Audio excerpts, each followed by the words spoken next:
Now this is the new 8GB RTX 5050, currently the cheapest 50 series graphics card. Today we're seeing how it handles Cyberpunk 2077's RT Overdrive preset, which includes path tracing to completely transform the lighting and enhance the visual quality. Can Nvidia's new budget GPU handle it? First of all, here's how I'd recommend playing Cyberpunk on a 5050. 1080p with the high preset without any upscaling gets us around 80 FPS. The game looks good and runs great. But let's enable the Ray Tracing Overdrive preset and of course path tracing. Cyberpunk looks great, but sub 20 frames per second isn't going to cut it for, well, probably almost everyone.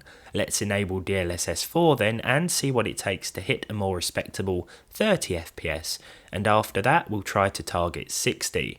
I found that enabling DLSS balanced mode, which upscales from an internal 626p, meant we could hit at least 30 FPS here.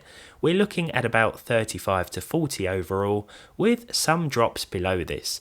I did start with quality DLSS mode, but this gave us way more drops below 30 FPS. What visual sacrifices must we make to hit 60 FPS then?